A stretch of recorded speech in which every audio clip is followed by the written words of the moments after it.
다음 소식입니다. 아시아나 항공과 합병 절차를 밟고 있는 대한항공이 오늘 두 회사의 마일리지를 통합하는 방안을 공정거래위원회에 제출했습니다. 그런데 내자마자 바로 퇴짜를 맞았습니다. 두 회사가 합쳐지면 마일리지는 어떻게 될지가 사람들의 큰 관심사였는데요. 공정위가 어떤 점을 보완하라고 한 건지 정준호 기자가 전해드립니다. 항공권을 사고 좌석 등급도 올릴 수 있는 항공사 마일리지는 소비자들에게 중요한 자산입니다. 항공권 할인 혜택을 받든가 아니면 최근에는 그냥 보기 한우 쪽을 이제 바꿔서 사용하시는. 대한항공과 아시아나항공 통합이 추진된 이후 마일리지 통합 비율이 가장 큰 관심사로 떠올랐습니다. 주로 아시아나 마일리지를 적립해왔던 소비자들은 불리한 비율로 합쳐질까 걱정이 많습니다. 아시아나가 더 많이 사서 아시아나를 많이 적립을 많이 했거든요. 궁금해요, 어떻게 될지. 저는 아시아나 마일리지를 대한항공으로 그대로 같이 가면은 저야 그러기를 바라고 있거든요. 대한항공이 기업 결합 승인을 위해 공정거래위원회에 마일리지 통합안을 제출했는데 공정위는 보완이 필요하다며 즉각 돌려보냈습니다.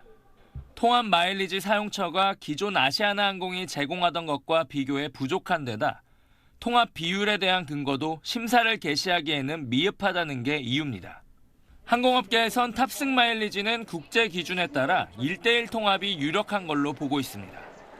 문제는 제휴 신용카드로 적립한 마일리지입니다. 1마일 적립에 대한항공은 1,500원, 아시아나항공은 1,000원을 써야 해 차등 비율이 적용될 거란 관측이 많았습니다. 공정위는 대한항공이 제출한 통합 비율을 공개하지 않았는데 아시아나항공 이용자에게 불리하게 설계된 걸로 보입니다. 1분기 말 기준으로 대한항공의 잔여 마일리지는 2조 6천억 원, 아시아나항공은 9,500억 원 수준입니다. SBS 정준호입니다. 이런 가운데 대한항공이 장거리 노선 기종의 이코노미 좌석수를 늘리는 방안을 추진해 논란이 일고 있습니다. 이렇게 되면 항공사 수익은 늘지만 좌석이 더 좁아져서 고객들이 불편해지기 때문입니다. 대한항공은 앞서도 소비자 편익을 뒷전으로 한다는 비판을 받아왔는데 이 내용은 유덕기 기자가 보도합니다. 대한항공이 운영하는 보잉사의 777-300ER 기종은 주로 유럽과 미국 등 장거리 노선에 투입되고 있습니다. 1등석, 비즈니스석, 이코노미석 세 종류의 좌석이 있습니다. 대한항공은 약 2천억 원을 투입해 이 기종 11대의 기내 환경 업그레이드를 추진하고 있습니다. 여기엔 이코노미석을 늘리는 방안이 포함되어 있습니다. 기존 333이던 이코노미석 배열을 가운데에 한 좌석을 추가한 343으로 바꾸겠다는 겁니다. 한 대당 최대 37석을 늘릴 수 있어 항공사 수익은 증가합니다. 문제는 안 그래도 답답한 이코노미석이 더 불편해질 수 있다는 겁니다. 343 배열로 바꾸면 기존 약 46cm이던 이코노미 좌석 너비가 약 2.5cm 줄어들기 때문입니다. 소비자 반응은 부정적입니다. 키 올리고 가야 되는 그런 상황들이 생기기 때문에 여행 피로도가 많이 늘어날 것 같네요. 공정거래위원회는 원칙적으로 코로나 이전인 2019년보다 좌석 간격 등 서비스 질이 악화하면 안 된다며 기업 결합 승인 조건 위반으로 확인되면 조치할 수 있다는 입장입니다.